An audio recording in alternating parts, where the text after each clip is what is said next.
बोरा गाउँको बाटोमा जाँदैछौँ। यस्तो हालत छ ल हेर्नुहोस्। ए तेरिका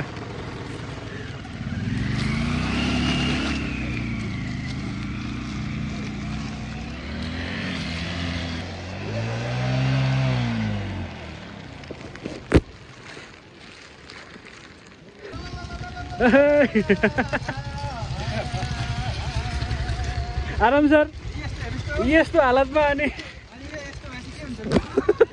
ल ल ल ल ल आउँदै सर आउँदै।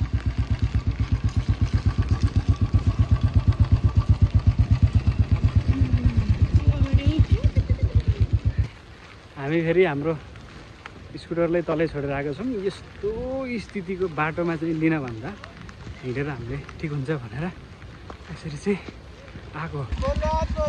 यस्तो हालतमा लगेर मैले छोडेर आएँ तँलाई। दाइ आफै पर्नु भएछ त यार हो। होला कि 5 मिनट छ अघि अलिअलि मसम्म त बनाउनु पर्ला हो। यो बिजोको एरै सानो सामान पनि पाहुना बोरा गाउँको बाटोमा जाँदैछौँ। यस्तो हालत छ ल हेर्नुहोस्। ओहो बिजोक भयो सर।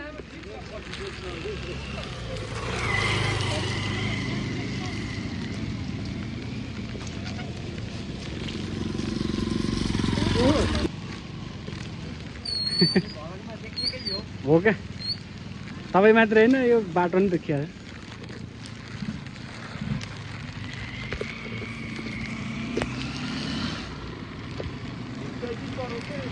पर्यो पर्यो ल जाऊ।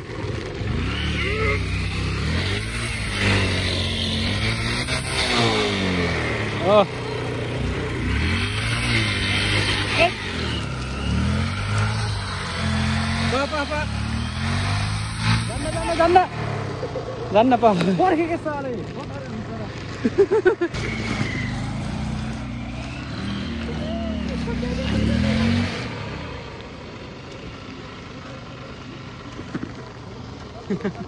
गाह्रो छ। ए तेरिका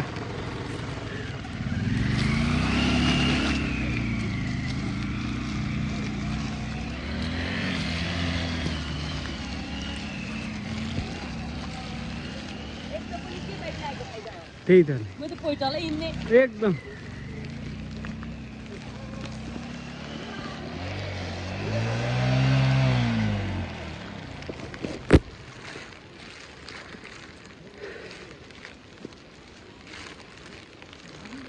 यस्तो बिजोक चाहिँ छ। मैले चाहिँ छोडेर आइछु बाइक तलै राखेर। यहाँ चाहिँ यस्तो स्थिति छ तपाईँको।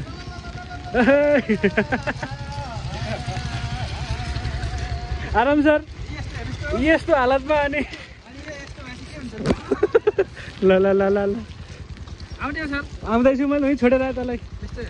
ह्यान्डसेक चाहिँ गरौँ दोर्केला भनेर फेरि मैले ल आराम हुनुहुन्छ ल। बाटो अलिक खराबै रहेछ क्या। ल ल ल सर ल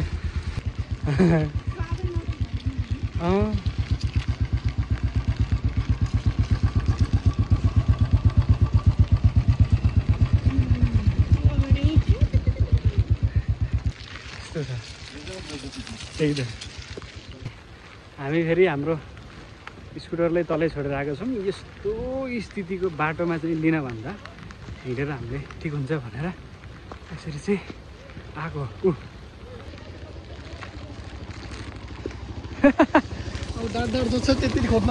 ओके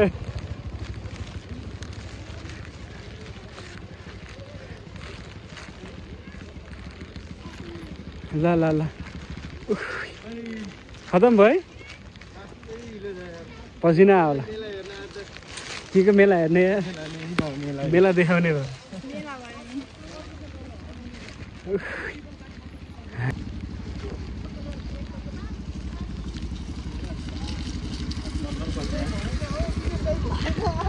भुवन भाइ यस्तो हालतमा लगेर मैले छोडेर आएँ तँलाई के भन्न चाहन्छु ल कसलाई के भन्ने हो ओहो दाइ आफै पर्नु भएछ त यार हो अघि अलिअलि यो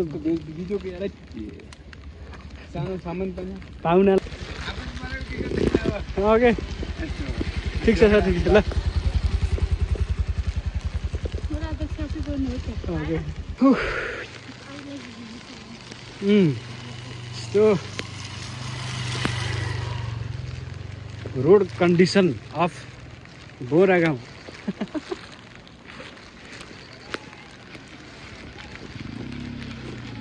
यो चाहिँ अत्याधिक मात्रामा चाहिँ एकदम गाह्रो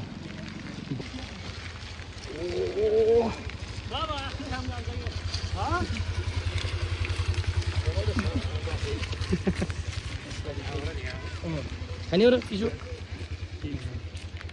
के गरी झार्ने होला सर गाह्रो भयो